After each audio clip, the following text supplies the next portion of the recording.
Guys, Mike Arnold, as we all know him, have been a person that always comes out and talk about these Christians being killed in Nigeria.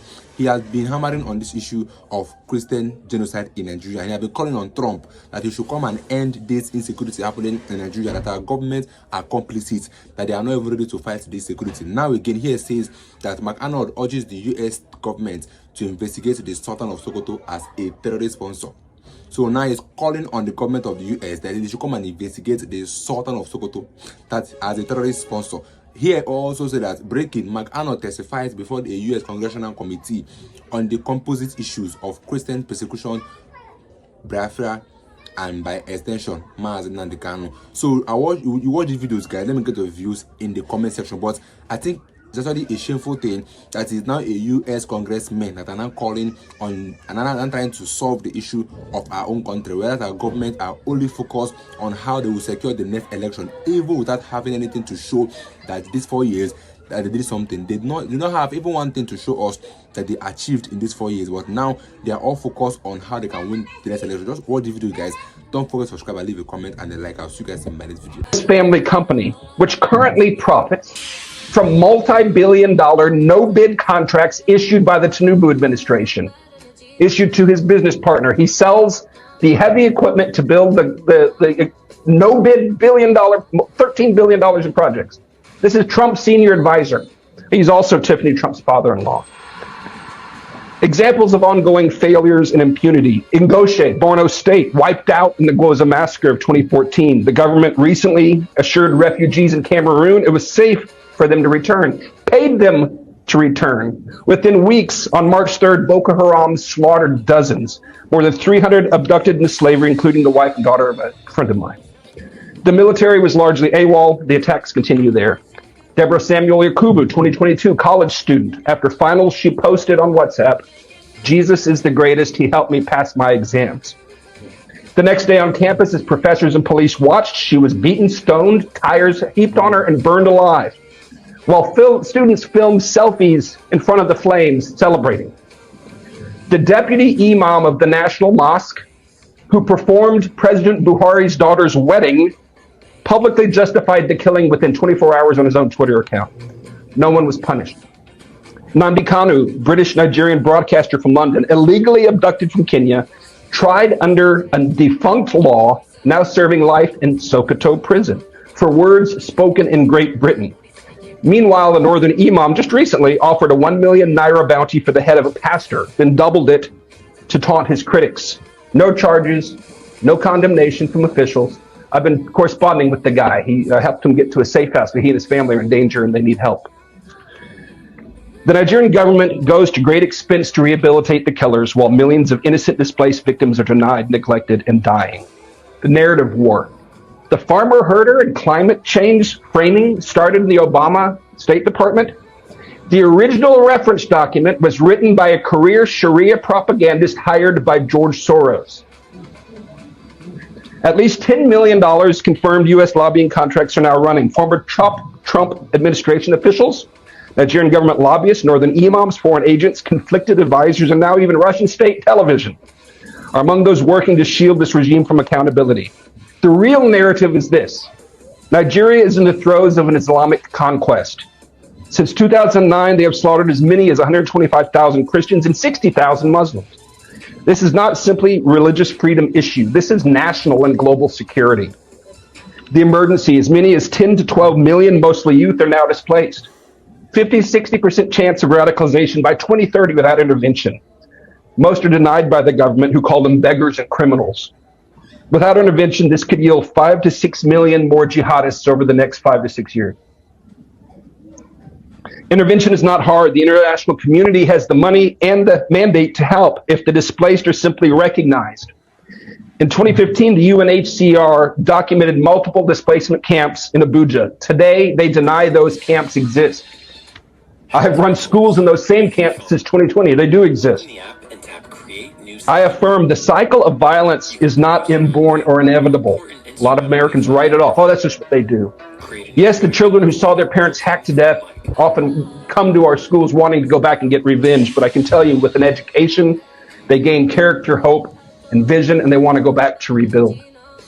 What must happen Nigeria has long been strangled by radical Islamists, predatory extraction, globalist meddling, and institutional corruption. Working with the Nigerian government to end the genocide is like working with the Third Reich to end the Holocaust. They smile and spin as they wait for Trump to leave office. Since CPC designation, killing and impunity have only gotten worse. Sanctions will not work. Visa bans will not work. They're ideologues, and they'll just pivot east. Intentional denial of recognition and aid to displaced people, intentional denial of recognition and aid in this circumstance meets the legal standard of genocide. This is provable. Indict the Tinubu administration. Arrest them. They're guilty of genocide. And it's provable. Conduct a valid census and evidentiary briefing of the displaced. They are our witnesses to genocide and they need help. Investigate the Sultan of Sokoto as a terror sponsor. Circumstantial evidence demands it. We know where the militant camps are. Wipe them out. Bring the enablers to justice. Demand the release of nnamdi Kanu and other prisoners of conscience. Offer asylum protection to them and others threatened by this regime. Ensure a free election in 2027. It can be done for the cost of a Tomahawk missile volley. Tinubu was declared the winner with less than 9 million votes in a nation of 230 million. A free election changes everything. Let the people vote on a new constitution and self-determination. Like so many other British colonial contraptions designed to fail, separation is likely inevitable, and it is just. The time is now. Nigeria is at a crossroads. It will become either a peaceful, prosperous ally or a massive launchpad for global jihad. There is no going back to the status quo. If the world turns away after this unprecedented scrutiny, the backlash will be bloody and absolute. The window is closing. We must call this what it is and intervene now, or the current genocide will grow and draw more innocent blood, not just there, but here in the United States. I just told you here that the Nigerian government is complicit in this insecurity. The way they are treating these terrorists and the way they are talking with them shows that, yes, they are partners in business. This latest order, how far can it go?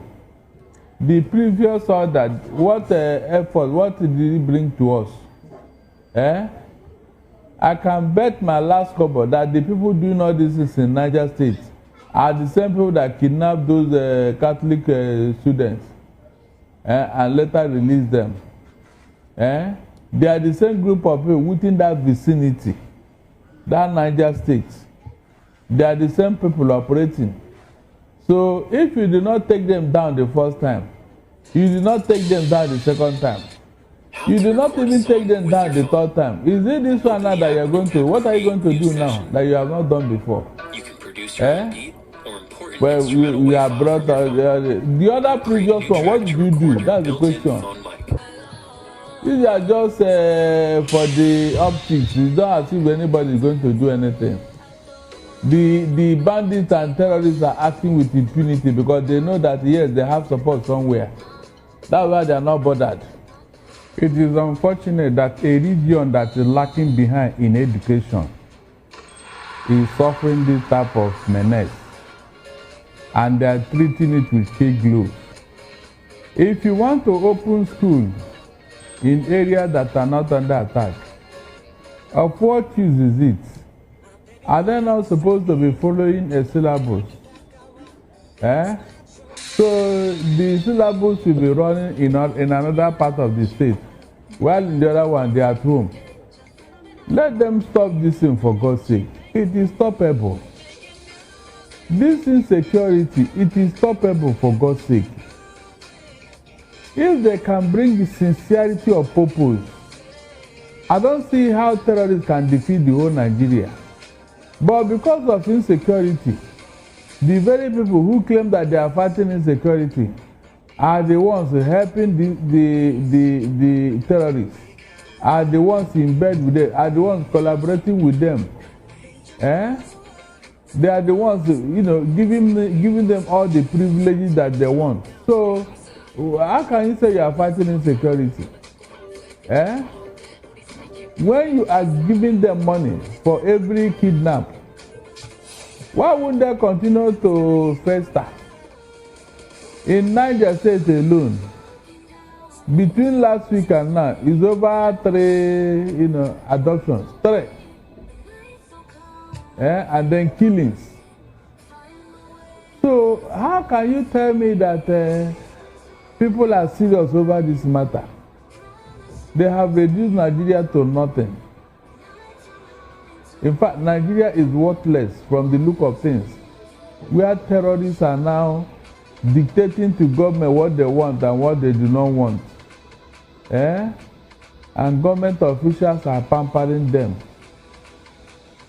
engaging them in phone calls, discussing with them and all that. It's so sad, seriously. I never thought that this would get this bad under APC. Government is not telling us the truth about this matter. Whenever they want to appease the public, they will issue a statement that they kill 200 of them. Meanwhile, we cannot say anybody. Nobody backs. They just say it. So on what ground will I now believe them? Is it not on record that the ones they managed to overpower, the one that as security agents managed to overpower, within weeks, they are rehabilitated back into the military, into civilian lives and all that. They are being pampered. They sew uniforms to them and all that. Is that not on record? Or is that one too propaganda? So when you keep treating them like that, on what ground will I now support you that yes, you want to actually exterminate them? Is that not why more and more are coming into Nigeria? One terrorist group after another, they just walk into Nigeria and they open shop, establish their business and start operating. How many of them are operating here now? That is, let me just be generous with the number. At least 7 terrorist organizations operating on Nigerian soil now. What does that tell you? How did they come in here? Is it not government and their policy that open our border and say they should come in with $200? They will give them visa. So what other evidence are you looking for to tell you that government is complicit in this matter? The way they are treating these people is more than enough to tell you that yes, they are working with them. So I'm not amused. I don't believe in what they are telling me. Until they do the needful, you and I will see, we'll know that yeah, government is serious here. Donald Trump that came in, didn't you see? That is a man that is serious about something. He didn't waste time. He took action. Under 1 month of discussion, the man bombarded everywhere. And you are telling me that government is there. Let them come and meet me and tell me that story. Sheikh Gumi, who have been hobnobbing with these terrorists and others, telling us, in fact, threatening the whole country. They banned him from coming into Saudi Arabia. But in Nigeria, the man is gallivanting all over the place, making statements. Nobody have arrested them. Nobody have said anything. Please, my dear, leave that thing. They know what they are doing. They know what they are. When they are serious, you and I will see it.